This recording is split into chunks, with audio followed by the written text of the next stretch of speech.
2026 ജനുവരി 19, 20, ഫെബ്രുവരി 16 തീയതികളിലായി നടക്കുന്ന പുല്ലൂർ വിഷ്ണുമൂർത്തി ക്ഷേത്രം തിരുവോണ മഹോത്സവത്തിന്റെയും പ്രതിഷ്ഠാദിന ആഘോഷത്തിന്റെയും വിജയത്തിനായുള്ള നിധിശേഖരണ ഉദ്ഘാടനം നടന്നു. Trust board chairman B Gangadharan ഉദ്ഘാടനം ചെയ്തു. 2026 ജനുവരി 19, 20, ഫെബ്രുവരി 16 തീയതികളിലായി നടക്കുന്ന പുല്ലൂർ വിഷ്ണുമൂർത്തി ക്ഷേത്രം തിരുവോണ മഹോത്സവത്തിൻ്റെയും പ്രതിഷ്ഠാദിന ആഘോഷത്തിൻ്റെയും വിജയത്തിനായുള്ള നിധി ശേഖരണ ഉദ്ഘാടനം നടന്നു. Trustee board chairman B Gangadharan ഉദ്ഘാടനം നിർവഹിച്ചു. 2026 ജനുവരി 20 മകരം 6-നാണ് തിരുവോണ മഹോത്സവം.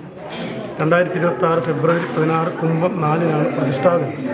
അപ്പോൾ വിവിധ താന്ത്രിക പൂജാതി കർമ്മങ്ങൾ, കലാപരിപാടികൾ, അതേപോലെ തന്നെ വാദ്യഘോഷങ്ങളോടുകൂടിയാണ് ഈ വർഷത്തെ തിരുവോണ മഹോത്സവവും പ്രതിഷ്ഠാദിനാഘോഷവും നടത്തപ്പെടുന്നത്. മുഴുവൻ ഭക്തജനങ്ങളെയും ക്ഷേത്രത്തിലേക്ക് എല്ലാവരെയും സ്വാഗതം ചെയ്യുന്നു. ഈ പരിപാടി വിജയകരമാക്കി തീർക്കാൻ മുഴുവൻ നാട്ടുകാരോടും ഭക്തജനങ്ങളോടും അഭ്യർത്ഥിക്കുന്നു. ആഘോഷ കമ്മിറ്റി ചെയർമാൻ AV കുഞ്ഞിക്കണ്ണൻ അധ്യക്ഷനായി.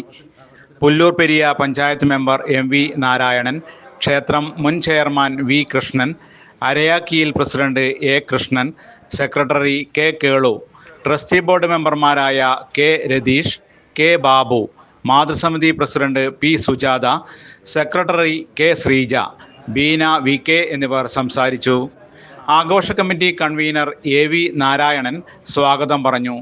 ക്ഷേത്രത്തിൽ എത്തിച്ചേർന്ന നിരവധി ഭക്തജനങ്ങൾ ഉത്സവ ആഘോഷ ചടങ്ങുകളുടെ വിജയത്തിനായുള്ള നിധി ശേഖരണത്തിലേക്ക് സംഭാവനകൾ നൽകി.